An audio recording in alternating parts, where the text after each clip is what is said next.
BRS నేత కవిత కొత్త party పెట్టబోతున్నారనే వార్తలు రాజకీయ వర్గాల్లో చర్చనీయాంశంగా మారాయి. దీనిపై ఎంపీ రఘునందన్ రావు సంచలన వ్యాఖ్యలు చేశారు.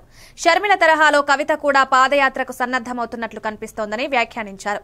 జూన్ 2న పార్టీ ప్రకటన చేసే అవకాశం ఉందని వెల్లడించారు. తండ్రి కూతుళ్ల మధ్య మధ్యవర్తుల అవసరమేంటంటూ సూటిగా ప్రశ్నించారు. టీఆర్ఎస్ వాళ్ళు ఇతర పార్టీలకు పోయేందుకు టీఆర్ఎస్ పార్టీ ఖాళీ అయ్యేటువంటి ప్రయత్నాలు జరుగుతున్న తరుణంలో నాతోటి కొట్లాడితే నా బిడ్డ దగ్గర కొనరి, నా కొడుకుతోటి కొట్లాడితే నా అల్లుని దగ్గర కొనరని వాళ్ళే అన్ని గ్రూపుల్ని పెట్టుకొని చేస్తున్నట్టు ఇది ఒక నాటకంలా కనబడుతుంది తప్ప ఇంకొకటి ఏం లేదు. చెప్పాల్సి ఉండే నేను ఎవరో మధ్యవర్తులు వచ్చిరని ఇలా పేపర్లో చూసినాం.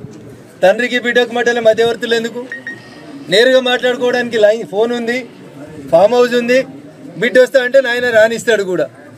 ఇవన్నీ కూడా ఈ రాష్ట్రంలో ఉన్నటువంటి సమస్యల్ని పక్కదారి పట్టించి వ్యక్తిగతమైనటువంటి ఎజెండాతోటి వాళ్ళ కుటుంబంలో ఏదో జరుగుతుంది, వాళ్ళే లీడర్లు కావాలనుకొని తండ్రి కొడుకు అల్లుడు వీళ్ళెవరికి నచ్చకపోతే మళ్ళీ కూతురు దగ్గరికి పోయేందుకు ఇంకో కొత్త కుంపటి పెట్టాలన్నట్టు కనబడుతుంది.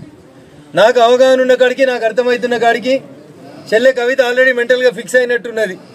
టీఆర్ఎస్ పార్టీలకు వెళ్ళి బయటికి పోదామని, సొంత ఎజెండా పెట్టుకుందామని, అక్క షర్మిలక్క చేసినట్టు పాదయాత్ర చేద్దామని, ఓ కొత్త పార్టీ పెట్టుకుందామని ఆమె డిసైడ్ అయినట్టు కనబడుతుంది. తేదీ ముహూర్తం కూడా నాకు అర్థమైన కాడికి బహుశా జూన్ 2వ తారీఖున కవితమ్మ కొత్త పార్టీ పెట్టవచ్చు. అంతకుమించి కొత్త కనబడేది ఏముంది? ఆడ కొట్లాట ఏముంది? తండ్రి కూతుర్లు, అన్న చెల్లెళ్ళు పక్క రాష్ట్రంలో ఏమైందో చూసినాం. ఈ రాష్ట్రంలో కూడా గదే అవుతుంది.